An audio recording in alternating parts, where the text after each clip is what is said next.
अच्छा मुझे ये फरमाइए, अभी तक बहैसियत साबिक वफाकी वज़ीर ख़जाना जो सवालात मैंने आपसे किए, अब एक पॉलिटिकल वर्कर, एक पॉलिटिकल रहनुमा के तौर पर मैं ज़रा आपसे बात कर लूँ कि इस वक्त जो पॉलिटिकल हैपनिंग आपको नज़र आ रही है, क्या देख रहे हैं? कोई तब्दीली वगैरह के कोई इशारे हैं? क्या पीपल्स पार्टी का हुकूमत से नाराज़ हो जाना, फिर PTI के लिए कुछ रिलीव होता हुआ दिखना, फिर मोहसिन नकवी साहब का सिस्टम के तबाह होने का इतराफ़ कर जाना, ये किस तरफ के इशारे हैं? ये क्या कोई तब्दीली है या कोई टेस्ट है? हो क्या रहा है ये? देखिए किरण साहिबा, पाकिस्तान की सियासत जो है ना वो समझना बहुत मुश्किल है। मैं 20 साल से सियासत कर रहा हूँ और मैं जाहिर है कि हम अंदाजे लगाते हैं कि एक्स होने वाला है, नहीं होता, कभी वाई हो जाता है, कभी हम अंदाजे लगाते हैं वाई होने वाला है, वाई भी नहीं होता, एक्स हो जाता है। इस वक्त तो मुझे मेरी समझ से बाहर है कि क्या होने वाला है, ठीक है, बिकॉज वी डोंट नो। हम एक तरफ सूबों की बात सुन रहे हैं, फिर उसके बाद एडमिनिस्ट्रेटिव यूनिट्स की बात सुन रहे हैं, वो भी क्लैरिफिकेशन नहीं आई। मैंने उस पर आज एक नोट में मजमून भी लिखा है कि सूबे की बाउंड्रीज इसी को रहने दो, लेकिन डिवीजन को एम्पावर कर दो, एडमिनिस्ट्रेटिव यूनिट्स बना दो। उसके बाद हम ये देख रहे हैं कि हुकूमत जो है वो नीडल की मईशत की मूव नहीं कर सकी है, अपनी नैरेटिव बयानियां नहीं दे सकी है। वो एक बहुत बड़ा ड्रैग हो गया है सिस्टम के ऊपर हमारी हुकूमत। तो ऐसा लग रहा है कि हम नेशनल गवर्नमेंट की तरफ बढ़ने जा रहे हैं, लेकिन फिर कभी कभी ऐसा होता है कि आपको ये इंडिकेशन आ रहा है कि हम नेशनल गवर्नमेंट की तरफ बढ़ने जा रहे हैं, फिर कभी एक दूसरी तरफ से दूसरा इंडिकेशन आ जाता है। So I don't know, but I think जो मैं कम से कम ऑप्टिमिस्टिक पाकिस्तानी मैं सोचूंगा कि हमको दो चीजों की जरूरत है। एक reconciliation with between PTI and the government या the powerful quarters, and yeah, at least step towards reconciliation. और सेकंड जो है वो कि एक स्टेप टुवर्ड्स नेशनल गवर्नमेंट हो, और उसके बाद और उसके साथ साथ ये जो चेंजेस हम करने चाह रहे हैं हुकूमत के स्ट्रक्चर में वो करना। ये दो तीन चीजें नजर आ रही हैं, लेकिन अब किधर तक पहुंचने इट्स वेरी डिफिकल्ट टू से। अच्छा, ये जो इंतजामी यूनिट्स की या सूबों के हवाले से बात हो रही है, पाकिस्तान पीपल्स पार्टी ने तो बड़ी हार्ड पोजीशन अपनी ली हुई है। वो बड़ा वाज़ेह तौर पर कह रहे हैं कि हम हुकूमत कुर्बान कर देंगे लेकिन सिंध में नए सूबे नहीं बनने देंगे। आपको लगता है कि नए सूबों के क़याम पर पाकिस्तान पीपल्स पार्टी मान जाएगी? क्योंकि रिसेंट पास्ट में हमने एक और भी इस पर सारा सिलसिला देखा ना, नेहरू का मामला, बहुत ज़्यादा इसके ऊपर बात हुई, लेकिन पाकिस्तान पीपल्स पार्टी इस पर अड़ गई थी और फिर वो नहीं हुआ मामला। देखिए, गुजारिश ये है कि मुझे नहीं लगता कि पीपल्स पार्टी इस पोजीशन में है कि वो हुकूमत छोड़ने के लिए तैयार हो जाए। लेकिन ये नहीं होता है कि सूबे बनेंगे और या कुछ भी नहीं होगा, और ये जो आज कराची का आपने अबतर हाल किया हुआ है वो ही चलना दे।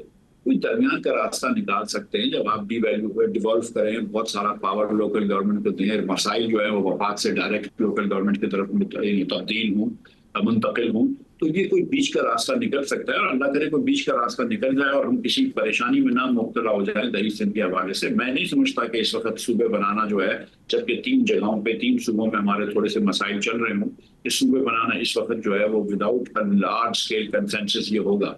और जो आज हम यहाँ पे बात कर रहे हैं, सच्ची बात मैं आपको बताऊं, उसमें पीपल्स पार्टी और मुस्लिम लीग का सबसे बड़ा हाथ है। पीपल्स पार्टी का बिगेस्ट हाथ है। कराची 38% सिंध की पॉपुलेशन है, 1.5% पानी नहीं देते, 96% टैक्स वहां से जमा करते हैं, लेकिन एक पैसा उधर लगाते नहीं। सो पीपल्स पार्टी की ये बुरी हुक्मरानी है जिसकी वजह से आज फौज और दीगर इदारे मजबूर हो गए कि यार पाकिस्तान की माशी तरक्की नहीं हो सकती अगर कराची साथ ना चल रहा हो। कराची का इन्होंने क्या हाल करा है। इसी तरह लाहौर के अंदर आप देखें कि वहां पे 13,200 रुपए हर शहरी लाहौर के ऊपर वो डेवलपमेंट बजट में लास्ट ईयर लगाया, लिया में 460 रुपए लगाए, 2900% लाहौर में ज्यादा लगा दिया। वहां पे वो लाहौर के मेयर बने में, यहाँ पे ये कराची के साथ बैठे हैं। तो ये हमारी सियासी पार्टियां जो हमको इधर लेके आई। मिफ्ता साहब साथ ही मौजूद रहेगा, एक ब्रेक की कॉल मुझे दी जा रही है, छोटा सा ब्रेक लीजिए नाज़रीन, ब्रेक के बाद वापस आते हैं।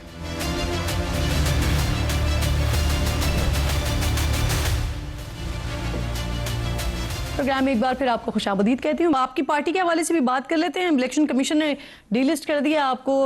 जिस वक्त ये फैसला आया था तो आप लोग कह रहे थे कि इंट्रा पार्टी इलेक्शन जो है वो क्योंकि हो चुके हैं तो इसका कोई जवाब नहीं है, और अब ये कहा जा रहा है कि आप शायद दोबारा इंट्रा पार्टी इलेक्शन की तरफ जा रहे हैं। मुफ्ती साहब, कोई दोबारा इंटर पार्टी इलेक्शन की तरफ नहीं जा रहे। पीर के दिन, अगले पीर के दिन मेरे ख्याल 1 तारीख को जो है वो हेयरिंग मिल गई है हमको इस स्टेट, उधर जाके हमने पहले भी हेयरिंग कर ली थी, फिर जाके हेयरिंग करेंगे। जो इलेक्शन हमने कराए 3 दिन ऑनलाइन पूरे पाकिस्तान में, उतने इलेक्शन पाकिस्तान में कभी ऐसे किसी सियासी पार्टी ने नहीं करवाया। लेकिन बहरहाल चले ठीक है, अब जो इलेक्शन कमीशन की मर्जी है, लेकिन अगले पीर को जाके हम उसको क्लैरिफाई कर देंगे। नहीं तो उसका रीजन क्या है, क्यों नहीं एक्सेप्ट कर रहा है इलेक्शन कमीशन?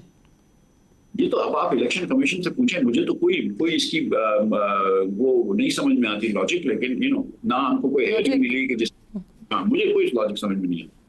सही। अच्छा, अब पंजाब में ये बल्दियाती इलेक्शन वैसे इसका ऐलान हो चुका है, तो क्या हिस्सा लेंगे आप लोग इसमें? बिल्कुल लेंगे, इंशाल्लाह जरूर लेंगे, लेकिन जिस किस्म के इंतखाबात ये कराने जा रहे हैं कि 12 लोग एक साथ इलेक्शन लड़ रहे हैं, उसमें से 9 जीत जाए, तो मतलब वो ये चाह रहे हैं, और उसमें से पार्टी फिर 1 महीने तक आप कहीं भी पार्टी में चेंज कर सकते हैं या बदल सकते हैं। वो ये चाह रहे हैं कि मुस्लिम लीग को वोट ना भी पड़े तो फिर 1-2 जीत जाए, 2-4 इंडिपेंडेंट जीत जाए, वो सब एसएचओ जो है इनको मुस्लिम लीग में डला दें, सीधा सीधा 1 मैन 1 वोट का करें। जिस तरह पहले इलेक्शन होता था कि हर वार्ड से एक काउंसलर होगा, यूसी चेयरमैन जो है वो डायरेक्ट इलेक्शन होगा, वो नहीं करवा रहे, वो डर रहे हैं इलेक्शन करवाने से, क्योंकि उनको पता है हम तो नहीं जीतेंगे, लेकिन पीटीआई जीत जाएगा। वो ये नहीं कराना चाहते, जितनी भी बातें कर ले इलेक्शन नहीं करा रहे, सीधा सीधा वही मसला सिंध में भी। यानी आपका जो है वो उसूली फैसला आपकी पार्टी ले चुकी है कि पार्टी का पहला इलेक्शन जो है वो आप लोग लड़ने जा रहे हैं पंजाब के बल्दियाती इलेक्शन। जहां पे पहले हो जाए, मुझे नहीं लगता कि पंजाब में इतनी जल्दी बल्दियाती इलेक्शन होंगे, मतलब मुझे लगता नहीं है अभी। हम तो उससे पहले जो है हमने सुना था कि कैंटोनमेंट के इलेक्शन हो रहे हैं, जो पहला इलेक्शन होगा हम इसमें इंशाल्लाह हिस्सा लेंगे, हम आवाम तक अपनी बात लेके जाएंगे, अल्लाह ने चाहा तो हमारी बात सुनेंगे, नहीं सुनेंगे तो फिर हम अपनी बातों में इंप्रूवमेंट लाएंगे, अपनी सियासत में इंप्रूवमेंट लाएंगे और कोशिश करते रहेंगे इंशाल्लाह। चले ठीक, बिल्कुल ठीक। अब मुझे आखिर में ये फरमा दीजिए, शायद खाकान अब्बासी साहब ने एक बड़ा दावा किया है कि इलेक्ट्रिक की निष्कारी के हवाले से। ये बात दुरुस्त है, हमने शंघाई इलेक्ट्रिक को नहीं दिया, और के इलेक्ट्रिक जो है फिर उसके जो मालिक हैं बैंकरप्सी में चले गए, उस पर हमको अच्छे पैसे मिल जाते हैं, लेकिन उस वक्त किसी भी हुकूमत के अफसर ने कोऑपरेट नहीं किया, गवर्नमेंट ने, मैं भी उस वक्त गवर्नमेंट में था, तो वो नहीं हुई। और उसके बाद इमरान खान ने भी ट्राई की, उससे भी नहीं हो सकी, तो जो हाल है वो है। लेकिन असल सवाल ये नहीं है, क्योंकि ये तो बात मुसलसल चलती रही है ना, असल सवाल तो ये है कि इससे रुकवाने की वजह अमेरिका था। नहीं, मैंने ये शाहिद भाई की बात से नहीं, मैं सुन नहीं सका या नहीं समझ सका, मुझे नहीं लगता कि अमेरिका ने रुकवाई है, अगर अमेरिका ने रुकवाई तो मुझे इसके बारे में कोई इल्म नहीं। हम ये कह सकते हैं कि इस वक्त शहबाज शरीफ साहब मुल्क के सबसे ज्यादा कर्जा लेने वाले वजीर आजम हो गए हैं मुल्क की तारीख का। मियां नवाज शरीफ साहब 11 साल वजीर आजम रहे। मियां नवाज शरीफ ने 11 साल में इतना कर्जा नहीं लिया जो शहबाज शरीफ साहब ने 4 साल में लिया। ना सिर्फ किसी और वजीर आजम ने इतना कर्जा नहीं लिया, किसी और वजीर आजम ने इसका आधा भी नहीं लिया। शहबाज शरीफ साहब ने तकरीबन 46,000 अरब रुपया कर्जा लिया है, नहीं 36,000 अरब 37,000 अरब रुपया कर्जा लिया है इन 4 सालों में, जो कि 80% से ज्यादा है जो पाकिस्तान ने पहले 75 साल में कर्जा लिया। तो शहबाज शरीफ साहब की कर्जे लेने की स्पीड जो है ना वो बिल्कुल शहबाज स्पीड। और ये भी मुफ्ती साहब ऐसे कहा जा रहा है कि जो मुल्क में इस वक्त महंगाई की शरह है, इन्फ्लेशन रेट तकरीबन 9% पे है, लेकिन अब एक कॉन्सेप्ट ये भी है कि अगले साल ये शरह कम होगी, तो आपको भी ऐसे ही लग रहा है?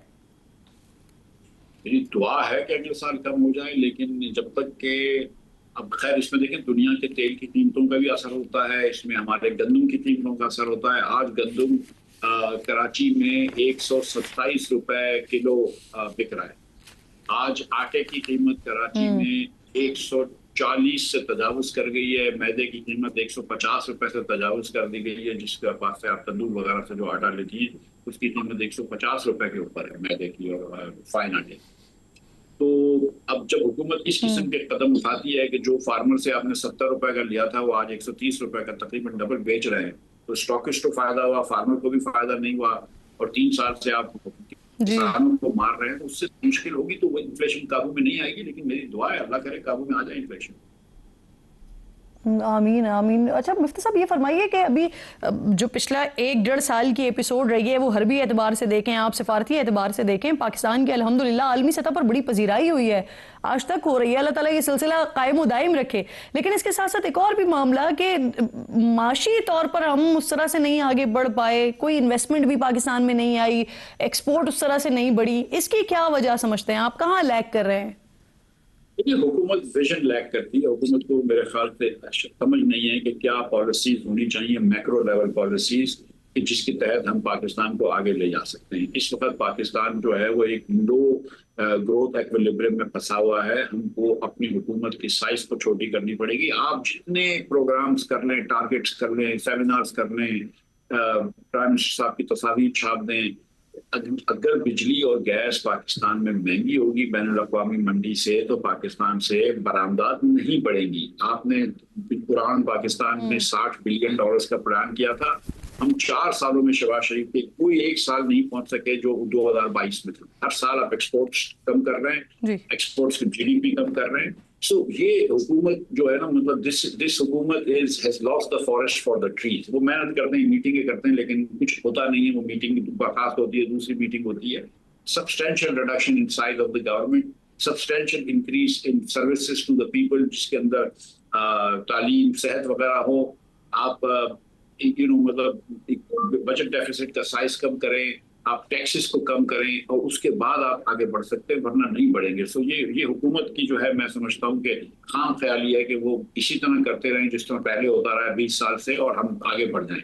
अगर आप मुझे इजाजत दें तो मैं बताऊं कि 2020 में एक पाकिस्तानी तकरीबन 43% अमीर था एक इंडियन से, एवरेज पे, परचेसिंग पावर पैरिटी पे 50%, 43% अमीर था। आज वो इंडियन हमसे 94% अमीर है, तकरीबन डबल अमीर है। तो हम बहुत पीछे रह गए हैं इस रेस के अंदर, दुनिया की जो रेस है। और इसके अंदर जब तक हम अपने सिस्टम को बिल्कुल तोड़ फोड़ के फिर से नहीं बनाते, हम आगे नहीं बढ़ेंगे। जी बिल्कुल ठीक है।